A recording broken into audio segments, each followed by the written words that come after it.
Hello students, welcome to Commerce Site. Myself Amit sir.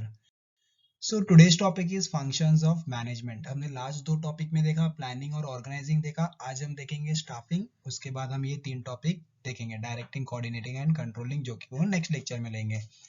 तो सबसे पहले हम डिस्कस करते हैं कि मैनेजमेंट का मीनिंग क्या है. मैंने मैनेजमेंट के मीनिंग हर एक आपको टॉपिक्स में बताया. मैनेजमेंट का मीनिंग जो है वो क्या है, अकॉर्डिंग टू हेनरी फ्योल के हिसाब से क्या बता रहे हैं कि मैनेजमेंट एक ऐसा एक्टिविटी जो हम लोग क्या करते हैं, फोरकास्टिंग करते हैं. मतलब आने वाले समय के लिए हम लोग प्लान करेंगे और अकॉर्डिंगली प्लान के हिसाब से हम लोग क्या करने वाले, ऑर्गेनाइज करने वाले. मतलब अरेंजमेंट ऑफ रिसोर्सेज, मतलब जो भी हमारा प्लानिंग है उसके हिसाब से रिसोर्सेज को अरेंज करना है, चाहे वो फिजिकल रिसोर्स हो, चाहे वो ह्यूमन रिसोर्स हो, चाहे वो कैपिटल रिसोर्स हो. और हमें अपने स्टाफ को कमांड करना है, मतलब उसे डायरेक्शन देना है और टाइम टू टाइम उसे कंट्रोल करना है. सो स्टाफिंग का मीनिंग यहाँ पर बताया. तो स्टाफिंग क्या है, एक ऐसा प्रोसेस है जहाँ पर हम लोग क्या करते हैं, लोगों को अट्रैक्ट करते हैं. अट्रैक्ट करने के बाद हम लोग उसको रिक्रूट करते हैं. रिक्रूटिंग के बाद आता है selecting, and after the selection उसका हमने प्लेसिंग करना है, और प्लेसिंग करने के बाद उसका अप्रेजिंग करना है, रेम्यूनरेटिंग एंड डेवलपिंग है रिलेशन द बेस्ट वर्कफोर्स. मतलब स्टाफिंग करने के पहले तुम्हें सिंपल है, स्टाफिंग करने वाले पहले तुम्हें रिक्रूटमेंट करना पड़ता है. तो रिक्रूटमेंट में हम क्या करते हैं, हम लोगों को अट्रैक्ट करते हैं कि विद द हेल्प ऑफ उसको हम पैकेज ज्यादा बताएंगे, तो उसे हम वर्क हार्स बताएंगे, तो ये सारी चीजें होती है. उसको हम पोजीशन बताएंगे, तो ये सारी चीजों से हम लोग लोगों को अट्रैक्ट करते हैं. ये प्रोसेस को हम लोग बोलते हैं रिक्रूटिंग. और आफ्टर द रिक्रूटिंग हम क्या करेंगे, लोगों को सिलेक्ट करेंगे. मतलब हमें जो बेस्ट कैंडिडेट लगेगा, आउट ऑफ रिक्रूटमेंट प्रोसेस में से हम बेस्ट कैंडिडेट्स को सिलेक्ट करेंगे, और उसके सिलेक्शन के बाद राइट कैंडिडेट को हम राइट प्लेस पे उसे जॉब पे अपॉइंट कर देंगे. ओवरऑल जो ऑर्गेनाइजेशन का जो सक्सेस है वो किसके ऊपर डिपेंड करता है, तो राइट स्टाफिंग की वजह से. क्योंकि स्टाफ अगर अच्छी तरीके से काम करेगा, हमारे पास स्टाफ अगर टैलेंटेड है, स्किल्ड एम्प्लॉयज हमारे पास है, तो ऐसे स्टाफ को लेके हम लोग क्या कर सकते हैं, हमारे ऑर्गेनाइजेशन का जो भी ऑब्जेक्टिव्स होगा वो ऑब्जेक्टिव्स को अचीव कर सकते हैं. लेकिन हमें टाइम टू टाइम हमें ये भी ध्यान देना है कि हमें अपने स्टाफिंग को टाइम टू टाइम उनको ट्रेनिंग एंड डेवलपमेंट प्रोग्राम भी रखना है, सो दैट वो अपने नॉलेज को थोड़ा ब्रश अप कर लेंगे और उनकी इफिशियंसी, मतलब उनका जो परफॉर्मेंस है वो भी क्या हो जाएगी, बढ़ जाएगी. सो अब हमारा जो टॉपिक है वो है इंपॉर्टेंस ऑफ स्टाफिंग. तो स्टाफिंग का सबसे पहला इंपॉर्टेंस क्या है, तो पॉइंट नंबर 1 बोल रहा है हेल्प्स टू अचीव ऑब्जेक्टिव्स. मतलब हमारे ऑर्गेनाइजेशन का जो भी ऑब्जेक्टिव है वो किसके वजह से हेल्प होगा, so with the help of staffing. अगर हमारे ऑर्गेनाइजेशन में स्टाफ नहीं होंगे तो हमारा ऑब्जेक्टिव्स भी अच्छी तरीके से अचीव नहीं हो पाएगा. तो इसीलिए हमें अपने एम्प्लॉयज को अच्छी तरीके से यूज करना है, उनको टाइम टू टाइम मोटिवेशन देना है. अब मोटिवेशन करने के लिए दो फैक्टर है, एक है मॉनिटरी फैक्टर और एक है नॉन मॉनिटरी फैक्टर. तो मॉनिटरी फैक्टर में तुम्हें भी पता है कि वहां पर हम अपने जो एम्प्लॉयज है उनको हम पैसे के लालच देंगे. और नॉन मॉनिटरी फैक्टर्स में हम लोग क्या करते हैं, अपने एम्प्लॉयज को उसको सर्विसेज देंगे, और टाइम टू टाइम हम अपने एम्प्लॉयज को क्या करेंगे, मोटिवेट करेंगे, सो दैट उन लोग अपना अच्छी तरीके से एफर्ट्स डाल सके और जिसकी वजह से ऑर्गेनाइजेशन का गोल अचीव हो सके. फिर नेक्स्ट पॉइंट बोल रहा है team work. So team work मतलब क्या होता है, अगर सारे स्टाफ मिल के काम करेंगे ऑर्गेनाइजेशन में, तो ऑर्गेनाइजेशन में एक टीम वर्क होगा जिसकी वजह से डिस्प्यूट्स कम हो जाएंगे, ऑर्गेनाइजेशन में एक म्यूचुअल अंडरस्टैंडिंग बनेगा और सारे लोग अच्छी तरीके से मिलके काम करेंगे. नेक्स्ट पॉइंट बोल रहा है लेबर रिलेशन. तो स्टाफिंग क्या है, तो हमें स्टाफिंग एक ऐसे तरीके से उसकी जो पॉलिसी है उसको अच्छे तरीके से डेवलप करना है, सो दैट ऑर्गेनाइजेशन में जो भी सुपीरियर है, जो भी सबॉर्डिनेट्स है, तो वो सुपीरियर एंड सबॉर्डिनेट्स के बीच में गुड रिलेशन होना बहुत जरूरी है. अगर गुड रिलेशन नहीं होगा तो ऑर्गेनाइजेशन में स्टाफ अच्छी तरीके से काम नहीं करेंगे. तो वो रिलेशन को डेवलप करने के लिए हमें सबसे पहले जो हमारा जो मैनेजमेंट होगा या जो हमारे जो सुपीरियर्स होंगे उनके एटीट्यूड पॉजिटिव होने चाहिए. अगर वो पॉजिटिव एटीट्यूड के साथ काम करेंगे तो डेफिनेटली ऑर्गेनाइजेशन में रिलेशन इंप्रूव होगा between the superior and subordinate, और वो अच्छे तरीके से काम करेंगे. फिर बोल रहा है इम्प्रूव्स इफिशियंसी. नेक्स्ट पॉइंट है हमारा इम्प्रूव्स इफिशियंसी. तो स्टाफिंग की वजह से क्या हो सकता है, हमारी इफिशियंसी बढ़ सकती है. तो इफिशियंसी मतलब क्या होता है, परफॉर्मेंस ऑफ द एम्प्लॉयज.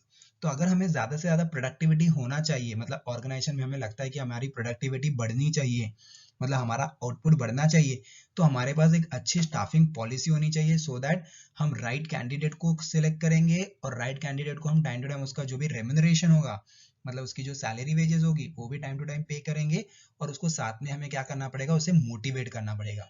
तो ही जाके एम्प्लॉयज की जो इफिशियंसी है, मतलब उसकी जो परफॉर्मेंस है वो बढ़ेगी, और जिसकी वजह से हमको कम कॉस्ट में ज्यादा से ज्यादा रिटर्न्स मिलेगा।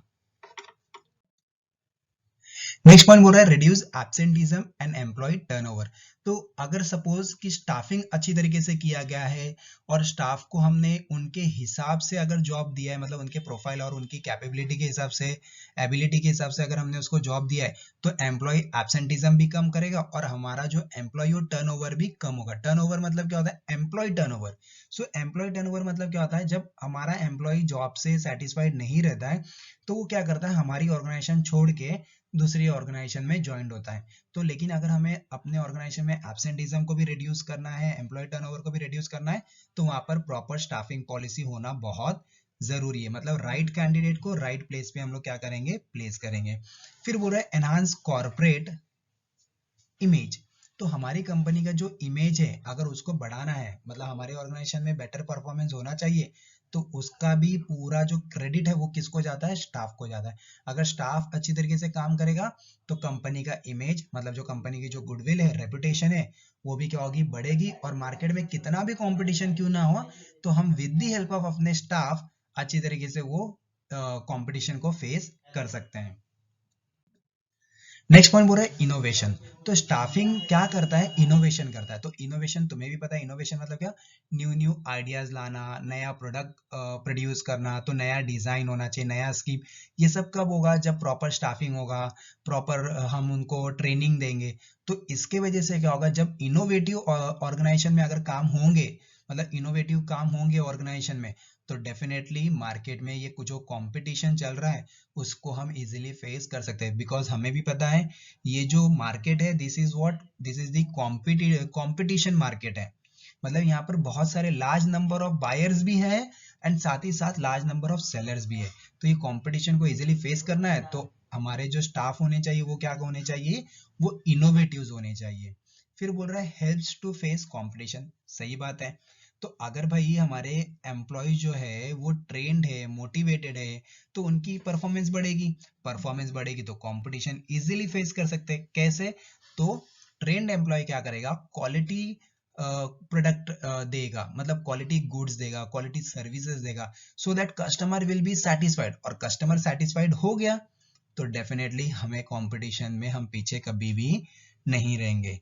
तो ये सारा जो काम है, ये पूरा जो है वो पूरा क्रेडिट जो है कंपटीशन फेस करने के लिए वो किसको जाता है? तो वो स्टाफ को जाता है। लास्ट पॉइंट है प्रोवाइड जॉब सेटिस्फैक्शन।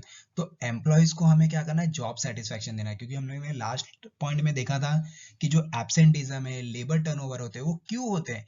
क्योंकि वो एम्प्लॉय जॉब से सेटिस्फाइड नहीं है, या तो उसके ऊपर बहुत ज्यादा वर्कलोड हो गया, फ्रस्ट्रेट हो गया, स्ट्रेस में आ गया। तो ऐसे टाइम पे एम्प्लॉय क्या करता है? एब्सेंटिज्म और टर्नओवर, मतलब अपनी ऑर्गेनाइजेशन छोड़ के दूसरी ऑर्गेनाइजेशन में ज्वाइन हो जाता है। तो ये सारा कब होता है? जब जॉब से वो सेटिस्फाइड नहीं रहेगा। तो स्टाफिंग ये ध्यान देता है कि हमें अपने एम्प्लॉय को जॉब से सेटिस्फाइड देना है।